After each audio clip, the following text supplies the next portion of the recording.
Hey everybody, on today's episode of the Founder University podcast, we've got another two great talks. The first one is all about blog post SEO. Specifically, you'll learn how to write a compelling blog post that ranks well in search engines. After that, we've got a great talk from our friends at Embroker. They're going to talk about startup strategy, and specifically, you'll learn about business transformations in the past 2 years, fundraising challenges, and how to adjust your business for the new economy, and how to examine your business to make sure you're all aligned on the mission. All right, let's get into it. Hey everyone, it's Presh, and today we're going to talk about blog post SEO. This is a long-term strategy to gaining authority and traffic to your website, brand, and product. Today we'll be covering three main things with writing a compelling blog post for SEO. The first is picking a platform. The second is how to write engaging headlines. And the third is we'll run through a quick SEO checklist to optimize your blog post. So the goal for this video is to write your first blog post and get it published and optimized for SEO. Let's get started. So to get started, we want to pick a medium where we'll publish our content, and you can pick multiple platforms. The best platform to use is going to be your website. And the reason for this is you'll drive traffic to your own site that you own, and you'll be able to collect emails and also track those visits. The next best platform that ranks well in search engines, in my experience, is medium.com, and that's a dedicated blogging platform. And then right after that is, I would say, LinkedIn newsletter.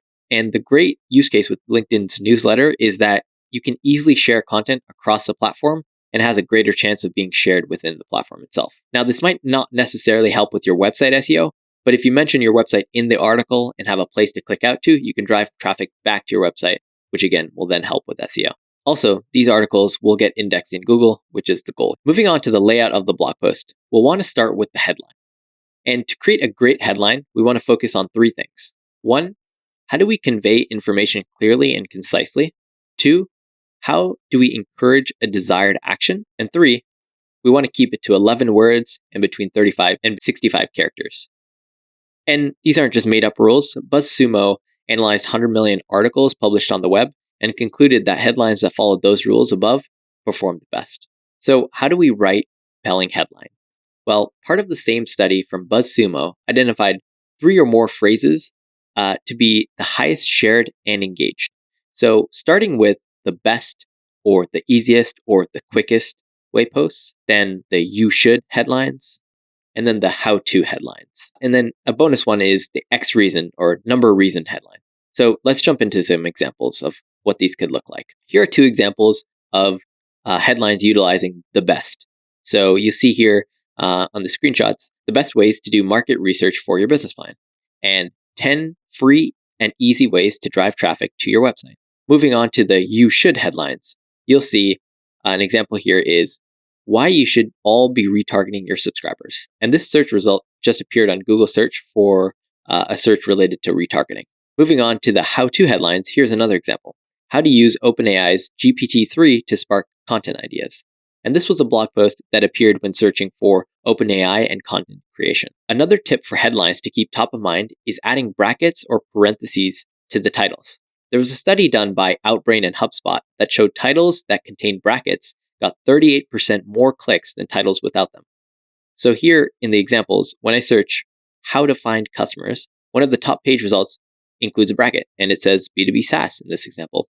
And the other one here for searching how to build a viral loop shows a bracket for the and examples part of their post. So after the headlines, we move to the next important part, which is the introduction to the blog post. And a great way to think about this is by the acronym PPT, which stands for Preview, Proof, and Transition. And this was created by an SEO expert, Brian Dean. An example of the preview is when you say something like, in today's article, you will learn XYZ. In the screenshot example, you'll see the first thing mentioned in this blog post is, it says, in this blog article, we will cover the most important steps for SaaS founders to win their first 10 customers. So we know exactly what we're going to get just by reading the first line. The next is proof, which is including actual results or case studies or years of experience. You want to think of this like, why should the reader listen to you? This specific blog post was done on Medium, so there's naturally a bio section to the right of the page, which gives the reader some context if you have an updated bio. The other way to do this is to have a dedicated blog section in your blog post or on a hover over their author name. And I'll show you the next slide for a screenshot here. So this is an example of our blog post on how to build features that move your metrics. And so when you hover over the author here, you'll learn more about them and see why they might be worth listening to. And lastly, for the introduction, we want to then push the reader to keep reading. So you want to include a simple phrase like, let's get started, or let's jump in.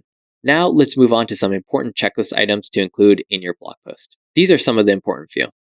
1, meta tags and photo descriptions. 2, author bio, which we just touched on. And 3, a table of contents. And let's dive into these. Meta tags are HTML tags for your website that give search engines and social media platforms additional information about what you're sharing.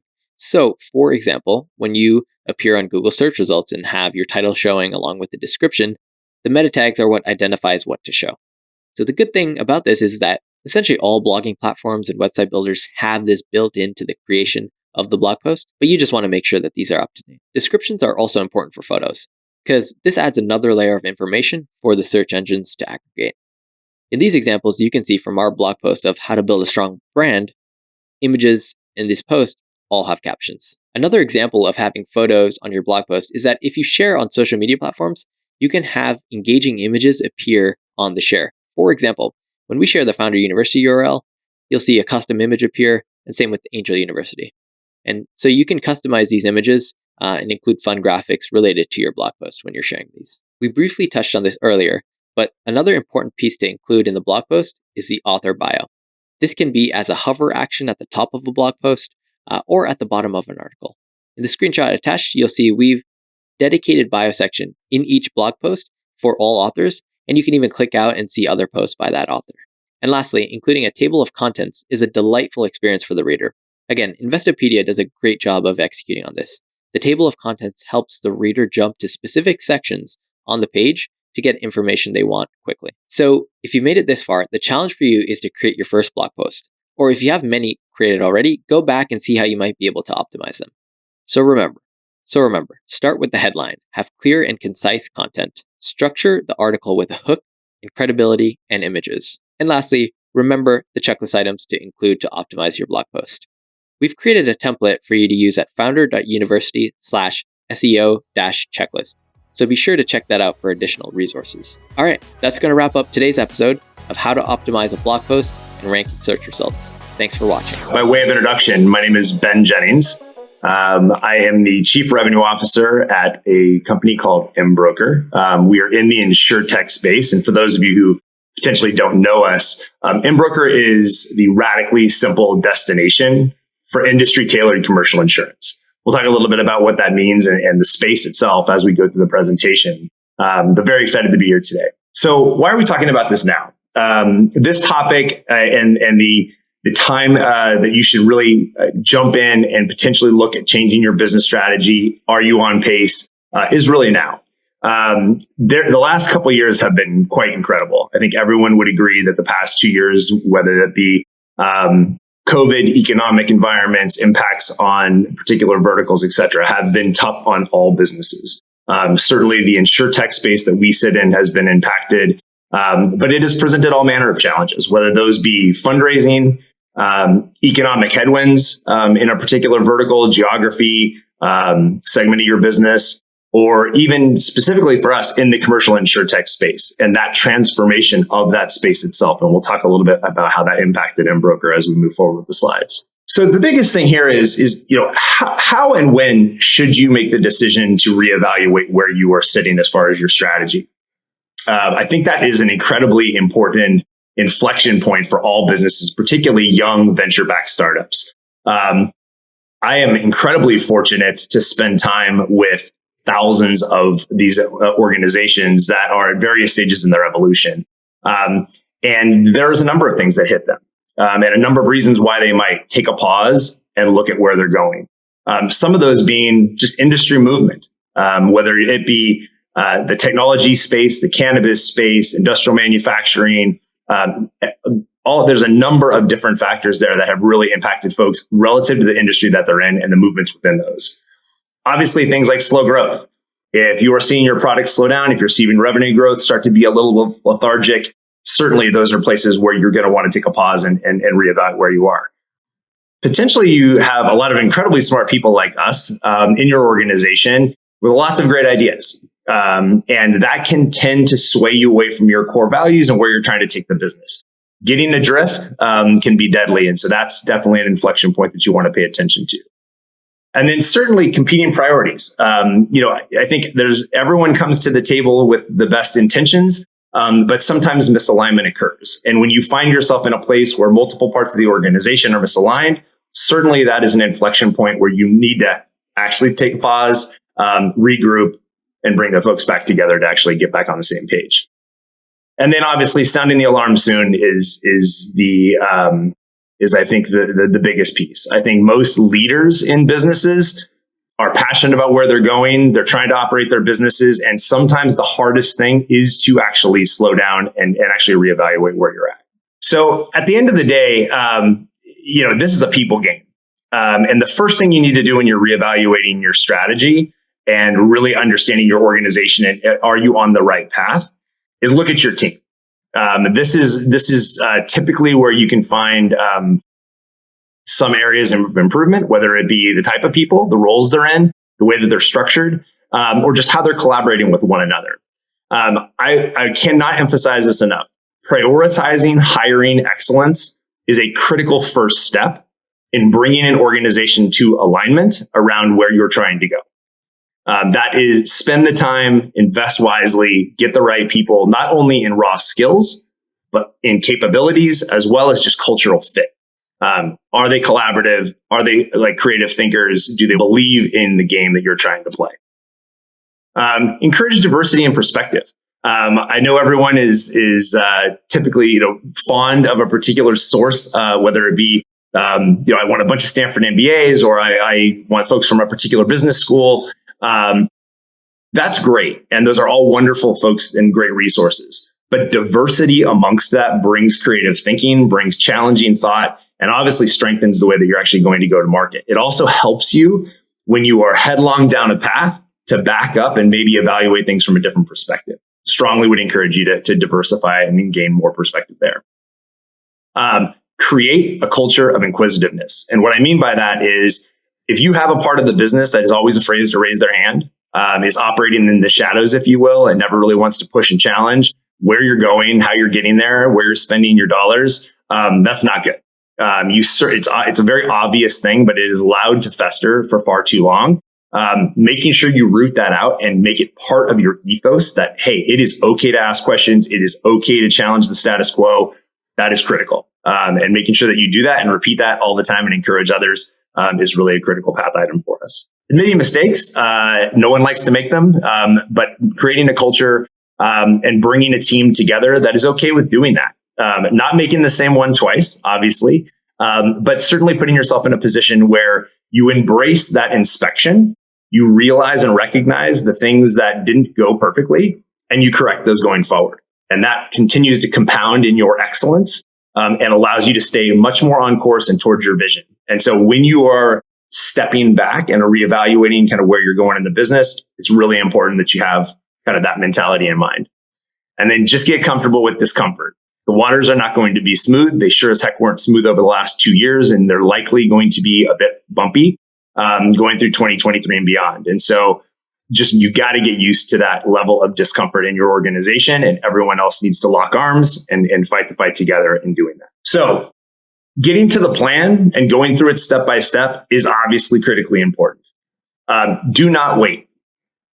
Get started as soon as you possibly can. If you recognize a disconnect, if you recognize that you are drifting away from your core values or the business is slowing, pause, get the right people together and start that inspection. You cannot start too early. Revisit all of your assumptions. There's a lot of incredibly smart people that start businesses and think that they have everything buttoned up and locked down. And a lot of times they have a lot of it locked down. But you have to revisit that. The dynamics around the industries that you're in, the stage of life that you're in as a business, what was applicable at your A round may not be applicable at your B and your C and so on. And that is just the way things work. And you have to always go back and challenge those baseline assumptions that you made. Are they still valid? Are they still appropriate for where you're taking the business at that point in time? And then examine, question, and validate. You got to dig in, period. It is incredibly important to go deep and wide to make sure that all elements of the business are honed together. There is no baton drops, if you will, in the relay that you are running, and that you as an organization are all singing from the same hymnal. It is incredibly important that that the linkage between all the organizational elements are there, and then pressure test the heck out of it. The executive team cannot be the only part of the organization that's aligned. If you have not pushed down that thinking to your next line level leaders, one, they're going to feel disconnected. They likely aren't going to feel invested in the strategy that you put forth, and you likely will not get the best parts of the information that really is making the business function. So once you have your assumptions validated, you've really pressure tested at the executive level, obviously validate that further down into the business, really getting down into the weeds with the troops that are actually doing the work for you. So as we look at slide 7, how did this apply to Embroker? We are in a very challenging space. I think for us, the insurtech space was a relatively new space, trying to transform a very old industry. And so just the dynamics of that 7 years ago was pretty revolutionary. It was really the thought of bringing the benefits of technology into a very old, kind of stale industry, which is a challenge. Let's be clear. We were crystal clear where we were going when this company was founded. We knew exactly where we were going. We knew where we wanted to be. And that was our North Star. And we quickly realized about 18 months ago that we frankly were adrift from that. And basically what that meant to our organization was we had lost sight of our North Star.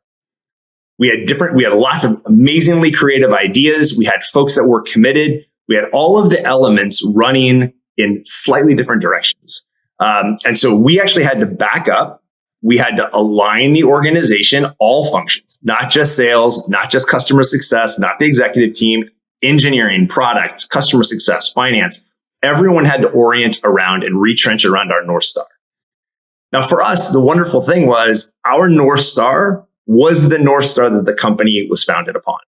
And that was an exciting thing for us. It was a realization that what we really all believed in and wanted to do was our original storyline. And we had just gotten adrift by chasing, frankly, some shiny objects, things that were not bad ideas, very good ideas, but were 2 levels away from our center. And that was causing disruption. It was causing misalignment. It was causing a lack of prioritization. And it was causing a lack of focus, both in how we were talking to the market in general, how we were working with partners, and obviously how we were servicing customers. And so as we aspired to get back to our North Star, we pulled folks together. We retrenched on that goal, made it very clear of what that North Star truly was and what we were trying to achieve. And in Embroker's case, again, that was to create a single destination for industry tailored commercial insurance. It was just that simple. We wanted one place for folks to go to get 100% of what they needed in their particular vertical. That was the goal. And we had overcomplicated the heck out of that. And so getting back to simplification, identifying what we needed to stop doing, stop talking about, and really where we needed to focus our energies was primary goal 1.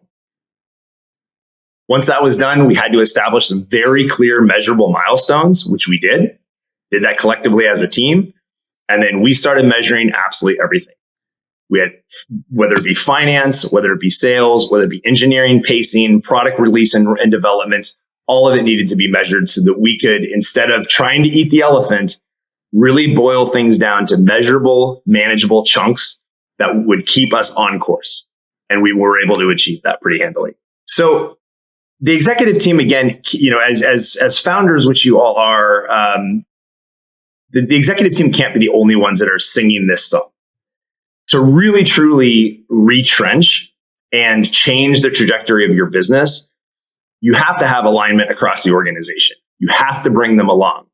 Getting folks involved, making sure their voice is heard, and making sure that they feel like they had a seat at the table in that decision making allows them to further invest in the business, further invest in your vision, and really truly commit, understanding where they fit in the organizational machine to help, what is their part in driving that achievement.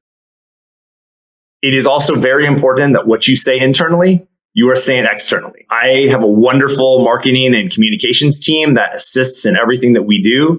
And so if we say it internally, it is exactly what we say externally. We want the vision that we have inside of the 4 walls of Embroker to be the brand promise that we actually commit to our customers and what they feel and experience in working with us. And when that works together, it's pretty magical.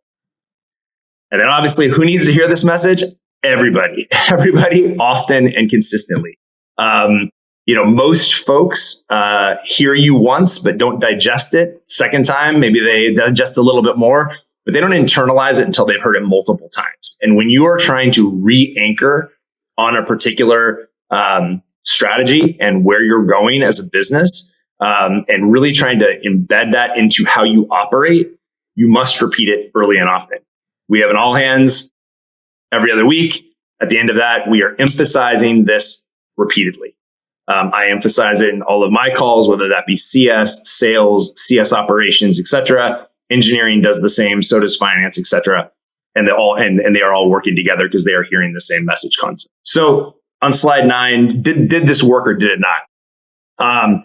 Absolutely. From our perspective, there was a unification of clarity here. I think people had a level of anxiety around, what this needed to look like. They had a sense of they were a bit adrift. Where are we going? How are we getting there? What's our strategy? Everyone has a level of comfort now that they know exactly where we're going, and they are unified in doing that. Embroker has the concept of the pack, and we have this pack mentality around everyone inside of our organization being part of the whole and working together towards that common goal and unifying behind one core vision that we were able to retrench on, reestablish, and then anchor on and move forward. To close, obviously, this is something that I think requires a bit of humility in examining your business. You do need to be a bit introspective. You do need to be able to admit where potentially you have some errors and some things that you maybe have, again, become adrift. But you shouldn't shy away from that. Embrace it. Repeat your core vision. Align your teams. Bring them together. Rinse and repeat. Make sure they hear it over and over and over again, both internally and externally, and you'll be successful. Obviously, our information is here for you. Certainly happy to follow up. We are a rapidly growing insurtech in the broader fintech space. We're passionate about what we're trying to accomplish. Certainly don't have all the answers, but more than happy to assist in any way. Feel free to reach out at any time. Thank you very much. Okay, that's a wrap for today's episode. And if you want to see more tactical content, be sure to hit the subscribe button on YouTube or your favorite podcast player. If you want to rate and subscribe, that's great. And if you've got an idea right now and you're inspired to build an MVP or an idea that you want to build into an actual company, just apply to my 12-week course, Founder University, at founder.university/apply. It's free to come to the Founder University if you come to all 12 weeks. And we invest $25,000 in the top graduates to help them grow even more. Again, you can apply for the upcoming cohort, founder.university/apply. And if you would like to give a tactical talk here on this pod, you can submit your presentation at founder.university/submit.